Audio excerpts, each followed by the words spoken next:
गुरुर्ब्रह्मा गुरुर्विष्णु गुरुर्देवो महेश्वरा गुरुर साक्षात परम ब्रह्मा तस्मै श्री गुरुवे नमः। स्वागत है आप सभी का मेरे YouTube चैनल पर। मैं हरिओम शर्मा आज आपको गुरु पूर्णिमा की कथा सुना रहा हूँ। गुरु पूर्णिमा की कथा सुनने से हमें ज्ञान प्राप्त होता है, गुरु का आशीर्वाद प्राप्त होता है और जीवन के अंधकार दूर हो जाते हैं, जीवन में प्रकाश में उजाला आता है, ज्ञान का उजाला आता है। शास्त्रों में विशेष वर्णन मिलता है। इसे आषाढ़ पूर्णिमा भी कहते हैं और आषाढ़ पूर्णिमा के दिन ही गुरु पूर्णिमा मनाई जाती है।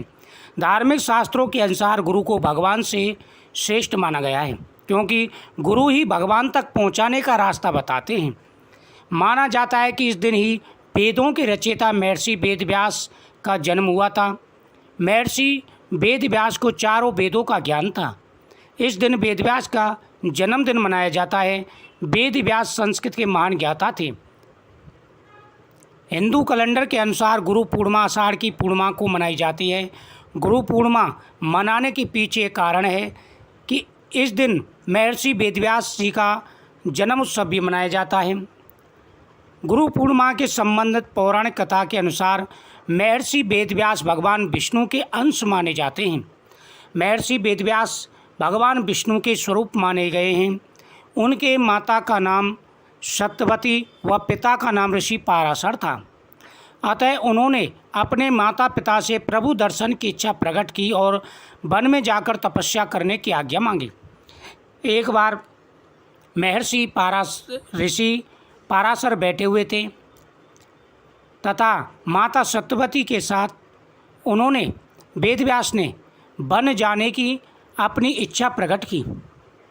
माता सत्यवती से उन्होंने आज्ञा मांगी कि हे माता, मुझे प्रभु विष्णु की भक्ति करनी है, मुझे प्रभु का दर्शन करना है, इसकी मुझे आज्ञा दें। महर्षि वेदव्यास के कहने पर माता सत्यवती ने मना कर दिया, लेकिन बार बार वेदव्यास के कहने पर माता सत्यवती ने कहा कि बेटा तुम तपस्या करने जाओ, अगर घर की याद आए तो तुम जरूर आना।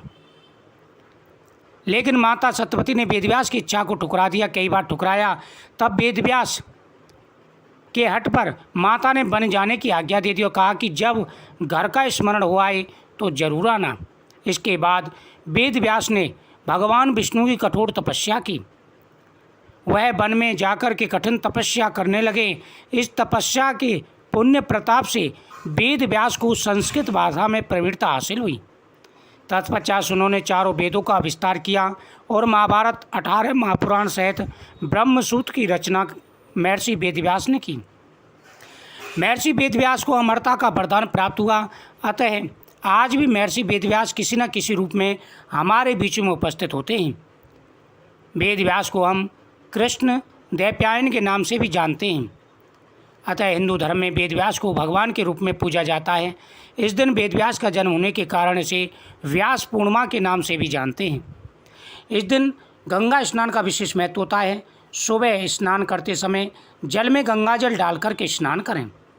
उसके बाद में भगवान विष्णु का पूजन करें। पूजन करते समय ओम नमो भगवते वासुदेवाय नमः मंत्र का जाप करना चाहिए। फिर आप सत्यनारायण भगवान की कथा का श्रवण करें। भगवान के सामने नैवेद्य और दीपक रखें। उसके बाद आप कथा का श्रवण करें।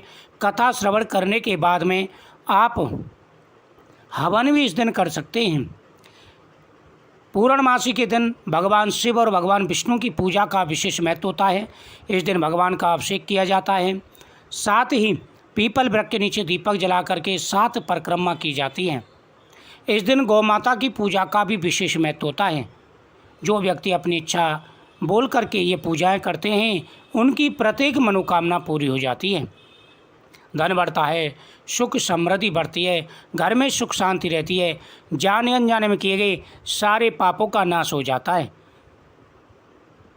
इस प्रकार से आप पूर्णमासी का व्रत करें, आपकी सभी मनोकामनाएं पूरी होंगी। भगवान आपके ऊपर अपनी कृपा दृष्टि बनाए रखें। ओम नमो भगवते वासुदेवाय नमः।